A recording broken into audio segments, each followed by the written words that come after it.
पालिका माविको 58औं वार्षिक साधारण सभामा पाल्नु हुने हाम्रो प्रमुख अतिथि हाम्रो सङ्घीय सांसद श्री रामनारायण बिडारीज्यू अनि यसै इन्द्रसभा गाउँपालिकाका पालिका अध्यक्ष जीवन लामाज्यू अनि त्यस पछाडि हाम्रो यहाँ पार्टी प्रतिनिधि हाम्रो रामचन्द्र लामाज्यू, गौतम बुद्ध लामाज्यू, हाम्रो पत्रकार मित्र हाम्रो सन्ता राम बिडारीज्यू अनि हाम्रो यो के भन्छ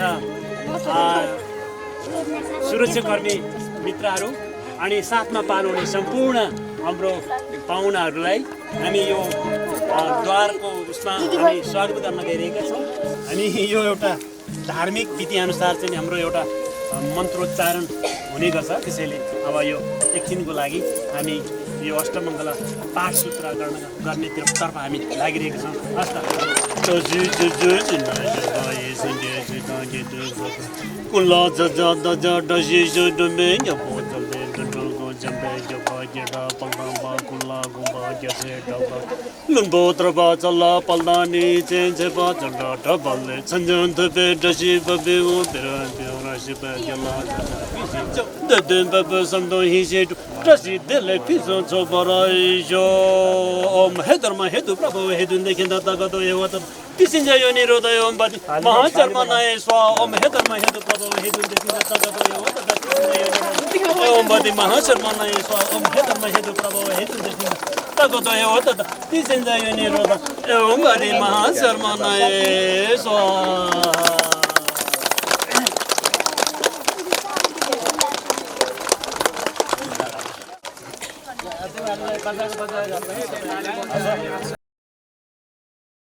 धन्यवाद। सम्पूर्णलाई यता स्थानमा आसन ग्रहण गरिदिनु हुनको लागि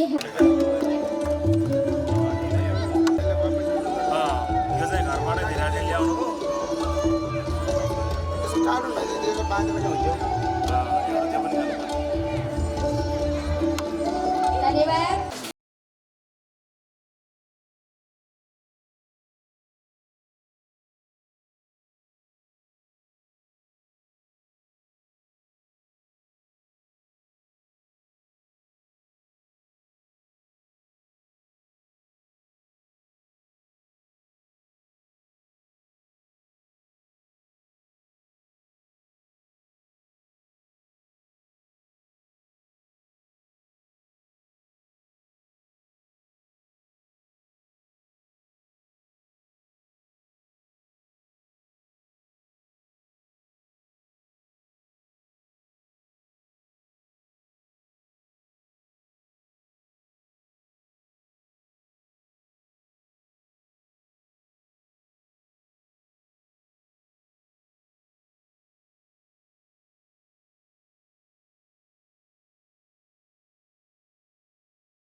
तिम्रा लागि बा जेनी गर्दिन्छु मरु भने दिवा अहिले मर्दिन्छु भेडाबाट चराउने नि मै हो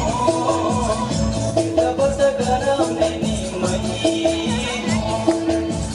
मरेपछि डराउने नि मै हो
मैले एउटा स्कुल हेर्दै गर्दा त्यो स्कुलमा पढ्ने बच्चाहरूले घर जाँदा पैसा लिएर जाँदा रहेछ, स्कुलबाट पैसा लिएर जाने घरमा। अनि हेर्दै गएँ, जाँदाखेरि बारीमा, चैतको समय थियो, बारीमा साँढ लाएर काँक्रा रोप्दै रहेछ चैतमा। अनि यो के गरेको, यो किन, यो के हो, यो के हो भनेपछि त्यो पढ्ने विद्यार्थीले के भन्यो भने यो चाहिँ मेरो साउँ हो, यो मैले स्कुललाई दिनुपर्छ, त्यो स्कुलले लगानी गरिदिएको छ पैसा, यति साउँ, यो चाहिँ मेरो नाफा हो, यो चाहिँ मैले पढिसकेपछि मैले इन्कम गरेर घर लिएर जाने पैसा। भनेपछि अबको त्यो शिक्षा भयो भने तपाईँको बच्चा विदेश जा भने पनि जाँदैन, यहीँ कमाउँछ। नभए किनभने तपाईँ यसो अनुमान गर्नुहोस् त, करिब करिब 5 खरबको कृषि सामग्री विदेशबाट आयातित हुन्छ, इन्डियाबाट आयातित हुन्छ। भनेपछि त्यो सामग्री के हुने भयो त, सबै यहाँ उत्पादन हुने भयो, यहीँ किनिने भयो। त्यस कारणले त्यसलाई पनि यसले सपोर्ट गर्छ। र यति भन्दै तपाईँहरूको म पाठ्यक्रम विकास केन्द्रमा छु, मेरो फोन नम्बर राख्नु होला। मैले गर्न सक्ने सपोर्ट सहयोग गर्न म जति बेला पनि तयार छु। म बाहिर जाने कार्यक्रम थियो, मैले पोस्टपोन गरेर हाम्रो महेशजीले त्यहाँ जाउँ भनेपछि एकदमै म आफैले उत्साहित भएर जाँगर चलाएर म यहाँ आएको हुँ है। त्यस कारणले तपाईँहरूको स्कुल अब कुनै बेला हाम्रो अध्यक्षज्यूले घुम्न आउनुहोस् भन्नुभयो भने, मैले यहाँ स्कुलमा पढ्न आएको, तपाईँ म भाषण गर्न आएको होइन, मैले अघि नै भनिसकेँ, म पढ्न आएको। उहाँ कति उत्साहित मैले देखेँ भने नि, यसरी बनाउनुपर्छ, यसरी जानुपर्छ, यसरी वास्तवमा जनप्रतिनिधित्व भयो भने चेन्ज हुन्छ एकदमै। अर्काले गरिदिँदैन, आफैले गर्ने हो। तपाईँहरूको व्यवहारमा पनि परिवर्तन, कृषिको जस्तै परिवर्तन गर्नुहोस्, गाउँै कृषिमय बनाउनुहोस्। तपाईँहरूको यत्रो जग्गा जमिन छ, तपाईँ 5 वर्षपछि त उत्पादन गरेर बेच्नुहुन्छ। वर्षको 50 लाखको बाहिर सामान सप्लाई गर्नु होइन, अब तपाईँलाई किन चाहियो? तपाईँले त त्यति बेरसम्ममा त यहाँबाट होटल चलाउनुपर्छ, किनभने तपाईँले उत्पादन गरेको अर्ग्यानिक सामग्री खान ठाउँ यही हो भनेर तपाईँ यहाँ जापानिज आउनुपर्छ, कोरियाको आउनुपर्छ, भारतको आउनुपर्छ, त्यहाँ चाहिँ अर्ग्यानिक खाना पाइन्छ भन्नु पऱ्यो नि त्यसले। अनि तपाईँले त्यहाँबाट पैसा लिनु पऱ्यो। यसले धेरै कुरालाई सपोर्ट गर्छ कृषिले। किनभने तपाईँ नखाइ त बाँच्नुहुन्न, म पनि बाँच्दिनँ। भनेपछि त्यसको मूल आधार कृषि भएकाले सुरुवात गरेको असाध्यै बेटर छ। र अब आउँदा, मैले अघि भनिसकेँ, अब आउँदा तपाईँहरूका कक्षा कोठामा शिक्षक होइन, बारीमा हुनुपर्छ प्रशिक्षक। र बारीमा भएको देख्न पाऊँ। इन्द्र सरोवर गाउँपालिका भोलि गएर कृषि प्राविधिक कहाँ पाइन्छ, इन्जिनियरहरू कहाँ पाइन्छ भन्दाखेरि बढीभन्दा बढी चाहिँ इन्द्र सरोवर गाउँपालिकामा पाइन्छ भन्ने हेतुले यो नामले चिनाउने होस् भन्नको निम्ति हामीले अब आगामी दिनमा 76 साल वैशाखदेखि चाहिँ हामीले यो प्राविधिक शिक्षालाई एकदम अगाडि बढाएर जाने हेतुले यो कदम चालेको छ। यसमा सम्पूर्ण यो अभिभावक ज्यूहरूले फेरि यहाँहरूले यो निःशुल्क पढ्न पाइन्छ भन्नुहुन्छ, हो यो निःशुल्क पनि हुन्छ, तर केही रकम चाहिँ कन्ट्रिब्युसन चाहिँ तपाईँहरूले दिनुपर्ने हुन्छ। सबै राज्यको पक्षमा मात्रै भर गरेर हुन्न, केही रकम तपाईँहरूले पनि तिरेर शिक्षा हासिल गर्न जरुरी छ। तर हामीले अहिले त्यही संविधानले प्राप्त गरेको अधिकार, तपाईँ हाम्रो योगदान, यो राष्ट्रमा दिएका जुन आफ्नो शहीदहरूले दिनुभएको बलिदानका फलस्वरूप हामीले हाम्रै गाउँमा, हाम्रै ठाउँबाट यसको स्वीकृति प्रदान गऱ्यौँ। र आज हामी एउटा महत्त्वपूर्ण क्षणको पनि हामीले उद्घाटन गऱ्यौँ, जुन अवसर इन्द्र सरोवर गाउँपालिकाले प्राप्त गरेको छ। इन्द्र सरोवर गाउँपालिकाको वार्ड नम्बर 4 का अभिभावकहरूले प्राप्त गरिरहनु भएको छ। र आज धेरै विषयमा अघिल्लो वक्ताहरूले कुरा उठान गरिसक्नु भएको छ। आज हामीले गर्व गरिरहेका छौँ, इन्द्र सरोवरको भूमिमा कृषि प्राविधिक आफ्नै स्रोत र साधन, आफ्नै स्थानीय तहले गौरवको योजनाका साथ यो योजनालाई अगाडि बढायो। हामी यो मानेमा खुसी छौँ, सबैजना खुसी छौँ र यसलाई निरन्तरता दिनको लागि हामी तयार पनि छौँ। तर यो सुरुवात भइरहँदाखेरि त्यसलाई निरन्तरता, यसले खोजेका कुराहरू प्रदान गर्नको निमित्त अब हामीलाई त्यति सजिलो छैन। स्थानीय सरकारको हिसाबले हामीले यसलाई गौरवको योजनाको रूपमा अगाडि सारेर इन्द्र सरोवर गाउँपालिकाभित्र कृषि प्राविधिकहरू बढीभन्दा बढी उत्पादन गरेर कृषिको धार र यो कृषिमा निर्भर भएका यहाँका किसानहरूलाई र हामी विशेष गरी बेमौसमी तरकारी उत्पादन गर्ने यो क्षेत्रका किसानहरूलाई यो विषयले महत्त्वपूर्ण भूमिका निर्वाह गर्छ भन्ने हिसाबले यो विषयलाई हामीले अगाडि उठान गऱ्यौँ। यो विषय हामीले निर्णय गऱ्यौँ र गाउँपालिकाको तर्फबाट यसलाई निरन्तरता दिने कुरा र नेपाल सरकार सङ्घीय सरकारबाट यसलाई अझ थप अनुदानहरू लिएर अगाडि बढाउने कुरामा हाम्रा आदरणीय माननीयज्यू पनि यही हुनुभएको कारणले हामी धेरै तह र तबकामा हामी यो विषयमा धेरै छलफल गरेर अगाडि बढ्छौँ। तर सङ्घीय सरकारबाट यसको चाहिँ अनुदान नपाएसम्मको लागि स्थानीय सरकारले यसको जिम्मेवारीका साथ यसको निरन्तरता दिनको लागि त्यसको हामी सम्पूर्ण जिम्मेवारी हामी लिनेछौँ। हामी गाउँपालिकाले लिन्छ। यो कुरा यहाँहरू समक्ष हामी प्रतिबद्धता जाहेर पनि गर्न चाहन्छौँ। अब दोहोरो शिक्षा घटाउने। दोहोरो शिक्षा भने के भने गरिबका छोराछोरी पढ्ने स्कुल बेग्लै, धनीका छोराछोरी पढ्ने स्कुल बेग्लै, धनीका छोराछोरीलाई अर्कै पढाउने अनि जर्नेल कर्नेल बनाउने, गरिबका छोराहरूलाई अर्कै ठाउँमा पढाउने अनि सिपाही र पिएन मात्र बनाउने, यस्तो चलन चलाएका थिए। अब त्यो नाच्ने। अब देशभरि एउटै शिक्षा, चाहे सामुदायिक विद्यालयमा होस् चाहे निजीमा होस्, अब फरक हुँदैन भन्ने कुराको नमुना यो गाउँपालिकामा यो स्कुलमा देखियो। हेर्नु, अब यहाँ पनि बाल उद्यान खुल्यो। यो त पहिला थिएन, सरकारी स्कुलमा हुँदैन भन्ठानिएको थियो। यहाँ पनि प्राविधिक शिक्षा खुल्यो, यहाँ पनि कम्प्युटरको शिक्षा खुल्यो। अब कम्प्युटर नजानिकन किताब र कागज पढेर अब पढाइ गर्न सकिन्न। अब कम्प्युटरबाट पढ्ने, अब चाहिँ नि नेटबाट पढ्ने। अब त्यस्तो तपाईँले नेट कम्प्युटरबाट कसरी पढ्ने भने एउटा मोबाइलले सारा विश्वलाई चिनाइदिन्छ, एकैचोटि देखाइदिन्छ। अमेरिकामा बसेको छोरो यहाँको मल बोक्ने बुढी आमासँग गफ गर्न सक्छ। बेलायतमा बसेको छोरी यहाँको बुढो गोठालो बाउसँग मजासँग गफ गर्न सक्छ। हामीले कल्पना गरेका छौँ त आजभन्दा 20-30 वर्ष अगाडि पनि थिएनौँ। त्यसैले यो स्कुलले सुरुवात गर्यो। अब फाखेलका त्यो क्रान्तिकारी योद्धाहरूले जन्माएका यी क्रान्तिकारी योद्धा भएर अहिले जुन पदमा बसिराखेका छ र यहाँ स्थानीय सरकार चलाइराखेका छन् हो, उहाँहरूले अब यहाँ सुरु गर्नुभयो। कृषि, हाम्रो पढाइ कस्तो थियो अघि भने मान्छेले, हाम्रो पढाइ कस्तो थियो भने पौडी खेल्न सिकाउने भनेर सिकाइन्थ्यो। अनि पौडी खेल्न के गर्नुपर्छ भनेर ब्ल्याकबोर्डमा लेखेर देखाइन्थ्यो। दाहिने हातले झ्याप्प, देब्रे हातले झ्याप्प, खुट्टाले झ्याम्म पानीमा हिर्काउने, सरल नजाने, यस्तो पढाउँथ्यो। अनि त्यसपछि जातमा क्वेसन आउँथ्यो, पौडी खेल्ने तरिका कसरी भनेर। अनि केटाले लेखिदिन्थ्यो, दाहिने हात ढ्याप, देब्रे हात ढ्याप, खुट्टो ठ्याप, सुरुलुल्ल, उता फर्स्ट डिभिजनमा पास। तर त्यो मान्छे सानो कुलोमा डुबेर मर्थ्यो। त्यस्तो शिक्षा गरे। धानको बाला कस्तो छ, मकै कहाँ फल्छ, यस विषयमा हामीले कहिले सिकाएनौँ। अब यही सरकारले सिकाउँछ। अब नेपालमा सुरु भयो, केन्द्रमा सुरु भयो, हरेक जिल्लामा सुरु भएको छ।